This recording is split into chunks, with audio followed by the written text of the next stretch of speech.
Hey y'all, so you might be wondering, why does Taquesha keep talking about emotional healing? Why does she keep talking about emotional? What is emotional healing? Is she telling us that we need to cry all day? What is she telling us? No, I'm not saying that.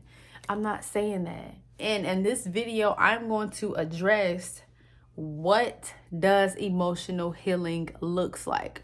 What does emotional healing look like? You keep talking about emotional healing, so you know what? Let's go ahead and get into it. Let's go ahead and get into it. What does emotional healing look like, both internally and externally? And both of these are important because as within, so without, so without, so within. Okay? You keep attracting the same person, you keep attracting the same circumstance, it's because it's coming from within you. You are pushing that energy out and it's coming in towards you. Okay, so let's go ahead and get into it. So, internal shifts that can happen when emotional healing is taking place. You can feel lighter and less burdened by guilt or shame. You can experience more self-compassion and self-acceptance. And 3, you are able to recognize and release old patterns. Now, that's what emotional healing looks like internally. So feeling lighter and less burdened by guilt or shame, experiencing more self-compassion and acceptance, and recognizing or releasing old patterns. Okay? And so why do we want to do this? Well, you want to do this so you can stop attracting the same stuff. So you can release what has been holding you back from your true potential. See, you are destined for so much. You are destined for so much more. But how can you go forward? How can you move forward through life if you have all of these invisible attachments still lingering onto your energy? How can you do that? You got all these invisible cords still attached to your emotional body. I need to draw a picture of that. I need to draw a picture of that. Oh, I need to draw a picture of that. Just imagine this is a person. Hold on. Let me get. Just imagine this is a person. Right? This is a person. And this person still has unresolved emotional pain within them. So that's the ink, right? All of those experiences that is linked to emotional pain that this person is holding on to, all of those experiences have cords attached to them, have energetic cords that are attached to them. And you know what that does? You know how that shows up? As feeling drained, as feeling depleted throughout the day, like out of nowhere, getting overwhelmed up or overworked by certain people who come into your space. That's what it looks like, because it's unresolved cords that are still attached to your body. So when you can address, when you can address your emotions, what has caused you pain, what has been traumatic, when you can address that and take care of that, process it. When you can do that, you can become more lighter. You can feel more free. That's where we get the emotional freedom from. You can't feel freedom if you feel trapped and secluded by what is still clinging onto you. Because those things need resolution. They need to come to a close. You can't carry that out through your life. I never understand why old people are racist. You know, I'm just like, you've been on this planet for like 80 something years and you still got hate in your heart. That's an internal thing. And I know it's deeper than that. You know, I know it's deeper than that, but I'm just like, nobody should live their life hating somebody because of who another person is. You know, because of another person's skin color, you know, of who they are. Come on now. Nobody should want to live their life that miserable. Like hating somebody that long. Come on now. I'm surprised your heart ain't go bad. Don't do that. Okay, let's get into it.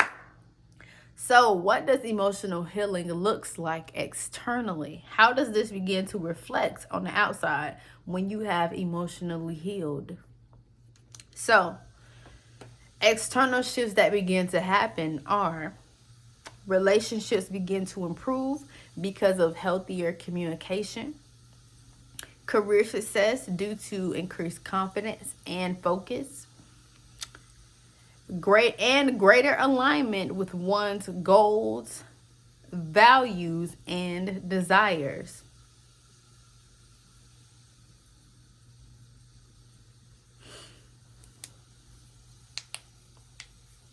So we got relationships improve because of healthier communication. When you are emotionally healing, you actually go through the process, you can become, because you know how to address what's actually happening within you, that frees you up, and that allows you to communicate it. It allows you to express what's actually happened, what's actually going on with you, instead of suppressing it, instead of covering up your truth. You don't want to do that. You want to express it.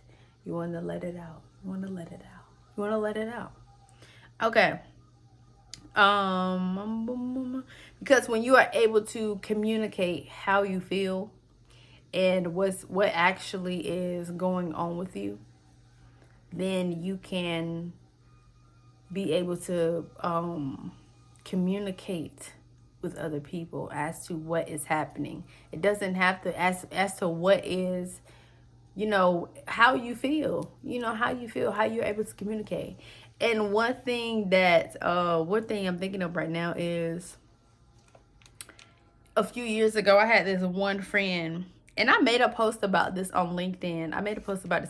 So if you are on LinkedIn, or you're watching this video, go follow me on LinkedIn. Go connect with me over there, because I love to write, and honey, I be typing some gems, okay? And so a few years ago, actually a few months ago, I was competing for Miss South Carolina, my state's pageant. And during the rehearsal process of the pageant, which was in June or probably like July. No, it was in June or August. No, I don't know. It was one of the months. Okay, I forgot. So during rehearsal, one of the trainers asked me, we had to come in and have our heels on, and then we had to practice how we would actually be in an interview. And so the trainer asked me,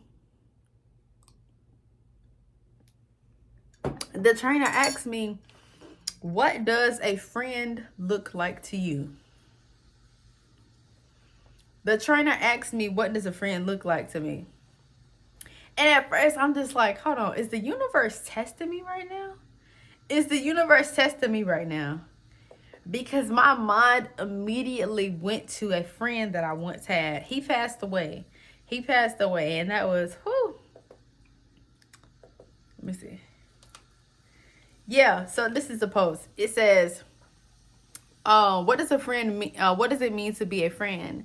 While preparing for the NAM pageant, my trainer asked me this question. I answered, a friend is first a friend to themselves. I thought of Damien, a bold, fearless soul who taught me it's okay to feel and that love has no barriers. At the time, I didn't fully understand what it meant to have or to be a true friend. Unaddressed insecurities can push people away, leaving only memories and the regret of time not spent intentionally. So, what does it mean to be a friend? To be a friend means to hear what's unsaid, to encourage and empower, to be honest, patient, and kind, to be present through life's challenges, to not judge or shame, and to see each other one and the same. So why am I saying that? Why am I saying that? A friend is first a friend to themselves. I didn't know how to be a friend. I wasn't in the mental space or emotional space to be anyone's friend. I'm sure too much. I wasn't in that space to be a friend.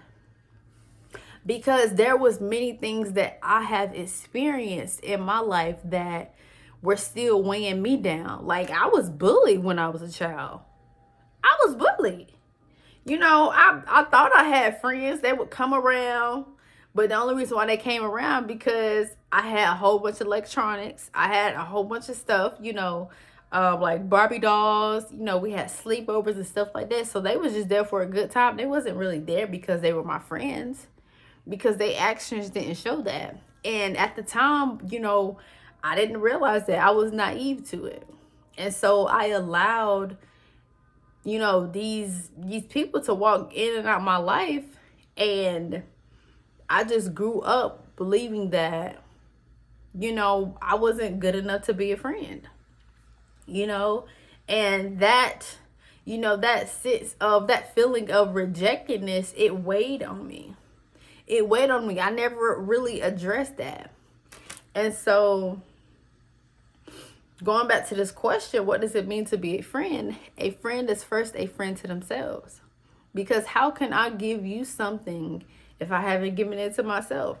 I can only give you what I've given to myself. I can only give you friendship. I can only give you love if I've given it to myself. And first, that comes with being able to love myself, being able to be compassionate, and what most importantly, being able to be honest with myself. So all of these things I said, hearing what's unseen, what's unsaid, like being able to hear what's unsaid within me, being able to encourage and empower myself, because not everybody will be around you to encourage or empower you. That has to come from within you. And if you aren't in the space to do that for yourself, if you aren't being kind to yourself, if you aren't taking the time to process how you're feeling, how can you be that safe space for yourself? And being honest, being patient, being kind with yourself. I didn't know anything about boundaries. I didn't know anything about friendships. I just thought that if someone said they wanted to be my friend, we were just friends. There was nothing to it. There was nothing to it. And so that's how all that began to affect my relationships as I grew up. In particular, this one friend, Damien.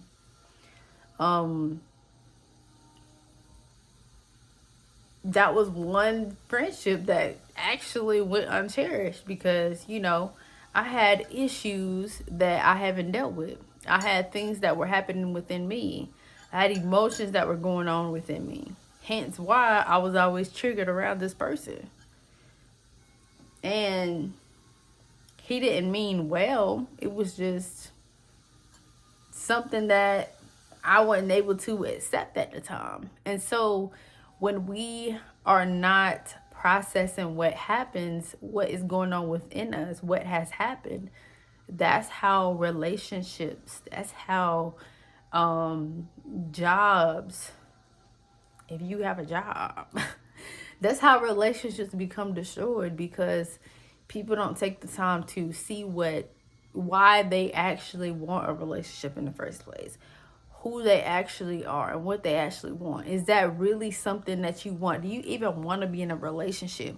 Or are you just doing it because you feel lonely and because you felt rejected before, Or you feel like this is your only chance that you will feel loved, and it won't come again. So those are all things that stem from a memory that's stored within you.